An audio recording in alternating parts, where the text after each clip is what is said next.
It was already dusk when we arrived at Black Hollow Asylum, hidden deep within the Appalachian forest.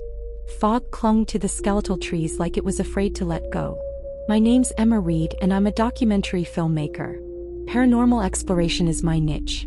This place, Black Hollow, was going to be my masterpiece. We stood in silence before the rusted gates. The sign above was barely readable, warped and corroded by decades of rain and decay. Black Hollow Psychiatric Institute, founded 1892. With me were Leo Green, my cameraman and best friend since college. Harper James, our tech expert with a talent for picking locks and overriding old security systems. Marcus Bell, a skeptic but our muscle. He once joked that he didn't believe in ghosts, but he did believe in people who believed in them. Nina Clark, a psychic medium. She claimed she could sense echoes of trauma left in buildings like this. Leo was already filming. "Say something dramatic, Emma," he said, grinning behind the lens. I glanced at the asylum's looming silhouette and spoke. "Tonight we enter the place where madness never died." The gate creaked open like it was inviting us in. Inside, the air was colder. The building smelled of mold, old blood, and smoke. The fire in 1953 had left deep black streaks on the walls of the east wing, though the rest of the asylum stood eerily intact. Nina closed her eyes and muttered, "There's something here. It's watching." Marcus rolled his eyes. "Here we go." Harper was already tapping at her tablet, mapping the floor plan from the old blueprints she downloaded. "Let's split into 2 teams to cover more ground. Leo and Emma, you take the west wing. Marcus and I will check the basement. Nina, you're with me." Nina looked uncertain. "The basement's heavy. Very heavy." I squeezed her shoulder. "We'll regroup in an hour. Keep your radios on." Leo and I walked through crumbling corridors. The walls were covered in grime and old medical charts. Each room we passed told a story. Restraint beds, padded walls, rusted surgical trays. The air grew colder. In one room, the word "help" was scratched into the walls over and over. Leo panned the camera. "Creepy enough yet?" I tried to laugh, but a sudden bang echoed from the hallway behind us. We froze. "Harper," I called over the radio. Static. A voice whispered right beside my ear. "Don't leave us." I turned. "No one." Leo looked pale. "Did you feel that?" Before I could answer, the door behind us slammed shut. We ran to it, locked. Then Leo's camera went haywire, the screen flashing white and black, images distorting. A tall, faceless figure stood in the footage, still watching. "Emma," Leo whispered, voice trembling. "I think we're not alone." The lights blew out. In the flash of the camera's dying battery, I saw a hand, charred, twisted, reach from the ceiling above Leo. And just like that, he was gone. No scream. No struggle. Only silence. Harper's POV, reconstructed from found footage. The basement stank like rotting meat and iron. We moved slowly, Harper in front, guiding with her tablet, Marcus behind with the flashlight, Nina between them, her eyes darting everywhere. Nina suddenly froze. "There's screaming down here. Hundreds of voices." Marcus snorted. "More like rats." But then he heard it too. Faint. Desperate. Screaming. Coming from the old hydrotherapy chamber. They opened the door, and found nothing. Just rusted pipes and a large, water-stained tub. Then the door shut behind them. Nina screamed. Marcus turned the handle. "It's jammed." Something moved behind them. A shadow slid across the wall, then vanished. Harper's tablet blinked. "Feed." The word pulsed on her screen, typed repeatedly even though she wasn't touching it. Water poured from the ceiling, soaking them. The tub filled, bubbling. Marcus shouted, "We're getting out of." From the tub, a pale figure emerged, skin bloated, face eyeless, mouth wide open. It lunged. I stumbled through the halls, screaming for Leo. Nothing. The radios were dead. Then I heard Harper's voice, muffled, echoing from the vents. I followed it to the nurse's station, where a dusty intercom still blinked. The speaker crackled to life. "Can't see, Something's in the dark. Marcus, gone, blood. Then a wet gurgle. And silence. I fell to my knees. Everyone was gone. Then, footsteps. Nina. She staggered into the hallway, her white coat stained red, face blank. Nina. I rushed over. She looked at me with eyes like glass. We shouldn't have come. What happened? Where's Harper? Nina didn't answer.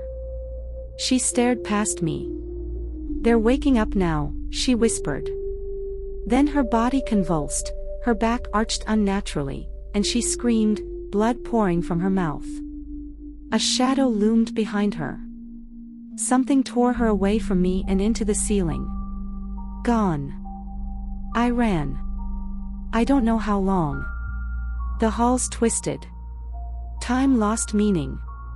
Then I found a staircase, spiraling down, deeper than any blueprint had shown. Drawn by something I didn't understand, I descended. At the bottom, a room lit by candles. Walls lined with surgical tools. In the center, a table. And on it, Leo. Or what was left. He was still breathing. Barely. He opened his eyes. Emma, don't let them feed. The shadows in the corners moved. The walls pulsed, alive. Figures emerged, doctors with burned faces, nurses with hollow eyes. The patients. The forgotten. The damned. They chanted. She sees. She sees. She will join us. I screamed. Weeks later, forest rangers found the equipment buried in the underbrush a mile from Black Hollow. The footage was corrupted, except for the last clip. Me. Sitting in a wheelchair. Eyes black. Smiling. We're still here. Come and see. Then static. They say no search party ever returned. No one ever should have entered Black Hollow Asylum. But some do. And the asylum is always hungry. They think I'm dead. That's what the news said anyway. All 5 presumed lost in the ruins of Black Hollow Asylum. No bodies recovered. They were right about 4. But not me. I've been hiding ever since. Not because I'm afraid people won't believe me. I'm afraid they will. I came to in darkness. Cold. Wet. The air thick with mildew and iron. My head throbbed. My tablet was shattered. My radio? Dead. Marcus. Nina. Gone. I remembered the tub, the thing that pulled Marcus under, and Nina's scream echoing off the brick walls. I should have been dead. Somehow I wasn't. I rose slowly. My legs ached. My clothes were soaked and caked in blood. Some of it mine, most not. I was alone in the bowels of Black Hollow. Alone. Or so I thought. I moved through pitch-black corridors, using the broken screen of my tablet as a faint light. The basement halls twisted in ways they shouldn't. I knew the blueprints. I memorized them. But here, the rooms shifted. Stairs led to brick walls. Hallways turned in on themselves. Time unraveled. I found old patient files sealed behind a cabinet. One stood out. Emma Reed, Observation Unit, Room 9B. That wasn't possible. Emma was never a patient. Was she? I shook the thought from my head. I had to find the others if they were still alive. I passed a room where whispers bled through the cracked door. Familiar voices. Leo. Emma. Marcus. Nina. I opened it slowly. Inside were mannequins, dressed in what we wore that day. My hoodie, Marcus's flannel, Emma's brown jacket. Each mannequin had a mirror where a face should have been. In the reflection, I saw not myself, but a pale, eyeless version of me, mouth sewn shut. The whispers stopped. One mannequin turned its head. You left us. I ran. I crawled through an air duct. My only option left. Inside, the temperature plummeted. Frost formed along the metal. I heard crying, soft, childlike sobs. I followed them. Every instinct told me not to. The duct opened into an attic-like space. Old toys, broken rocking chairs, and a single child's bed sat beneath a boarded window. On the bed, Nina, or something wearing her. She sat, rocking slowly, her head lolled to one side. Her voice was hollow. I saw them, Harper. They're under the floor. They took Marcus. He begged. Nina, we have to go. She looked up and her eyes were gone. In their place, two tiny mouths opened and screamed. The room went black. When the light returned, she was gone. Just me, and the feeling I wasn't alone anymore. After hours, days, I found a door I hadn't seen before. Steel, cold, carved with symbols I couldn't read. Inside was the ritual room, the same one from Emma's last footage. In the center, the wheelchair sat empty. Chains hung from the ceiling, crusted with old blood. I saw Emma's scarf beside the table, burnt, and the shadows were waiting. But I wasn't the same girl who walked into this place. I grabbed a rusted scalpel from the tray. A voice slithered from the darkness. Join us. You're already part of us. No, I whispered. You took my friends. I'm taking something back. The scalpel sliced through the binding symbols on the floor, one by one. The room screamed. The shadows convulsed. A face Leo's appeared in the wall. Run, Harper, run. I did.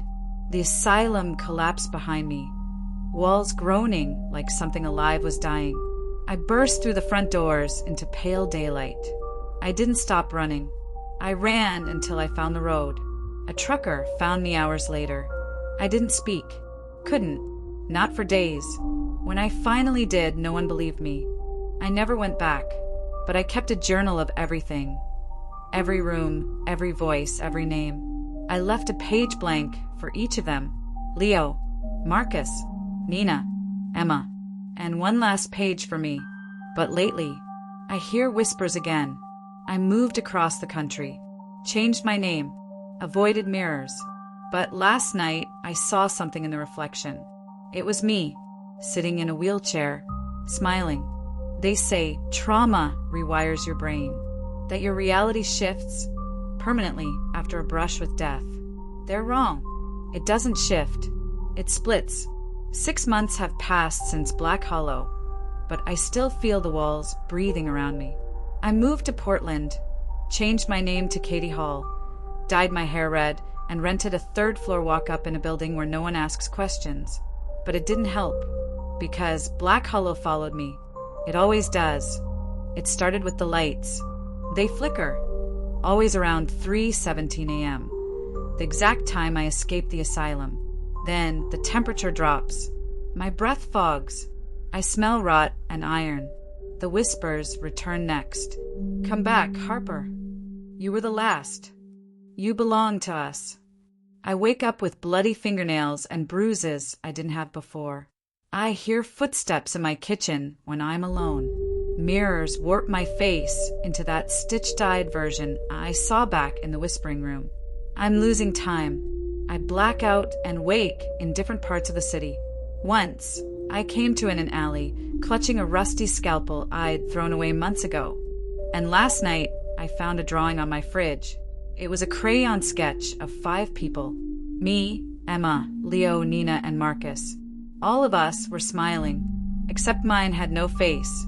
I met with a therapist, Dr. Alina Glass, young, calm voice, clinical but kind. You've been through something incomprehensible, Harper, she said.